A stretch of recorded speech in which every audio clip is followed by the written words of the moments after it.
It's okay, there's no problem. Even the most powerful countries that we have on this planet have borrowed somewhere and they continue to borrow. I think what is more important is what do you borrow for? And when you borrow, where do you put the money? Do you put it for the intended purposes? And I think it's very important that even before borrowing, it's critical that you understand as a nation or recognize as a nation what it is that we have as priority. I don't know whether this country has a priority agenda. Instead of our fellow citizens just focusing on the borrowing, because we haven't seen no borrowing. And I have to a lot of my fellow citizens and my distinguished colleagues in the House that we are yet to see the borrowing. First of all, the economy is limping. The economy is literally shutting down. We have gotten to the best levels of our recession. So it's very important that even when we appeal to government not really to continue borrowing, we need really to recognize that the time that we currently find ourselves in, the challenges that confront the doors of this nation will require that we get some external reinforcement. I think as a country we needed to come up with an equation to say what is it that is confronting us in terms of challenges, and also number two, how do we ensure that we have as a country a priority agenda. Borrowing is something that we're not going to do without. So do we have a priority agenda? Can this priority agenda be shared? Can government share this priority agenda with the stakeholders? In this case, the citizens and particularly parliament or members of parliament that represent those citizens. I don't know why those that are focusing on borrowing, and I would really want to thank the leader of opposition and my colleagues that put a spirit of fight to want to make a case where we shouldn't really take the loan, because the loan itself was a bad loan. It was a bad loan. It's going to continue to financially or economically cripple the economy or the country. But I really warn, and I feel that our fellow citizens should focus on more important things. We've just received a report from the IG, or the Inspector General of Government, IGG. And in that report, understand that she was appointed by the president. So certainly before even she transmits her report to the wider society, she has to share the content with the president. And I imagine that the president cleared her report, and those that supports her cleared the report because they knew that what she was going to transmit to the nation was the correct version. In that report, the IGG report, 23 trillion is lost to corruption, and 1 trillion lost to procurement fraud alone. So what does that mean? It means that a half of our budget is lost to corruption. So it's okay for us to, for citizens to feel, get concerned about the bottomless borrowing. But I think we should direct the same concern to the money that is lost to corruption, 23 trillion lost to corruption, with 1 trillion lost to procurement fraud. And I'm just wondering, yes, here we're sick and tired of, we're hurt, we're hurting because of just 2 trillion. I haven't heard no statement from somebody coming from my fellow citizens saying, but wait a minute, corruption is bleeding to death, bleeding Uganda to death.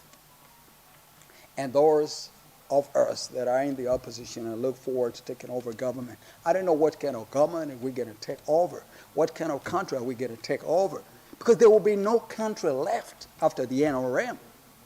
23 trillion Uganda shillings lost to corruption. And we have mothers and daughters dying in hospitals while giving birth. We have first-class degree holders that can't get a job. You saw from one of the media, national televisions like yours here, a young man that appeared before a TV interview, and it's hard to tell the nation that he's got 2 degrees, and yet he vends sugar cane, 2 degrees. Not on a vehicle, not on a bottle border, but on a bicycle. That should concern everybody. You got 2 degrees and you can get a job. All you got to find is to just vend sugar cane. Those are things that we are supposed to be looking at. Go to any hospital. You're not going to find medicines. So, and yet, understand that 23 trillion Uganda shillings is lost to corruption. I don't know what Ugandans are still waiting for. Time has come when you're going to say enough is enough. Enough is enough. Because everybody is asking, when is enough going to be enough? I think we've reached the borders. We've reached and we've crossed the demarcations. And as a country, I think we have to say we have a defined boundary demarcation, and whoever it is, we're not going to allow you to go beyond this boundary. Do you know how many people did not sit university exams? Sons and daughters of this country. Do you know those that managed to sit exams where their parents went through? They had to sell land, they had to sell houses. They got nothing now. And this is a young man that has worked so hard, is in the universities, has worked so hard, is going to get that grade, going to get that degree, coming out of university in a job. And does it mean we don't have opportunities for these young people? No, the money, we get a lot of opportunities for these young people, but all of the money that URA collects is stolen. And I think it's very, very important to ensure that if IGG, the Auditor General, cannot act on corrupt people, we have to do what is happening in Singapore. Do you know the reason why when this government took over power, I'm talking about the NRM government, we were better off than Singapore, but Singapore has scaled into the first class or world-class countries. Why? Zero tolerance to corruption. You can't steal government money and you still just have your head hanging out in Singapore. And just because, in the interest of time, this is basically what happens to Singapore. And I hope that citizens will have, of course, maybe it should be a bill that should come over, or it should be a value system to hold civil or government employees to check that if our institutions cannot go after the corrupt, the citizens should. In Singapore, if you are a wife of a corrupt husband, you were stripped naked. If you are a son or a daughter of a corrupt father, you're pelted with rotten eggs. If you are a father or a mother of a corrupt son, if you walk in a church or in a mosque, you're wheeled in a church, they remove a wheelchair. In other words, they leave no room for corrupt people. But we have a country that glorifies the corrupt. You have a leader of a nation that says it's okay for you to steal government money. It's okay for as long as you can invest. Put those apartments, put those hotels right in here. Directly, he's promoting corruption. Who is going to save Uganda? The citizens. So the problem is not so much about the money that we're borrowing. The problem has everything to do with the citizens. Because you see, all of us, it doesn't matter whether you're an MP or you're not an MP, all of us will be confronted with one question: what did you do? What did you do? You saw Atkins coming up with a 5-star hotel. And you know that Atkins salary at Parliament cannot even put an apartment of 2 stories. What did you do? What did you do? Very soon I'm going to just put a bill on lifestyle audit. Lifestyle audit. Lifestyle audit. Maybe then we're going to have some money saved and then, plowed back into the economy. So the borrowing is not the problem. The borrowing is not the problem. The borrowing is not the problem. The problem is, what do we borrow for? And where we borrow, where do we put the money? We have a country that, look, we have a fellow citizens that don't have clean, safe drinking water. And it's normal. Even when we have communities, especially livestock communities, that have enough water, enough clean, safe drinking water for animals. It's okay for them, it's okay for them to have water, but it's okay for a fellow citizen not to have water. So I just want to just stop at that. I think the point is that we miss shooting. We're not shooting in the right direction. We're not really trying to bring a collective thought and a collective action. This thing is not about Parliament alone. Parliament and the leadership of Parliament we're trying to beat. I haven't seen our leaders or our presiding officers not giving space to accountability reports.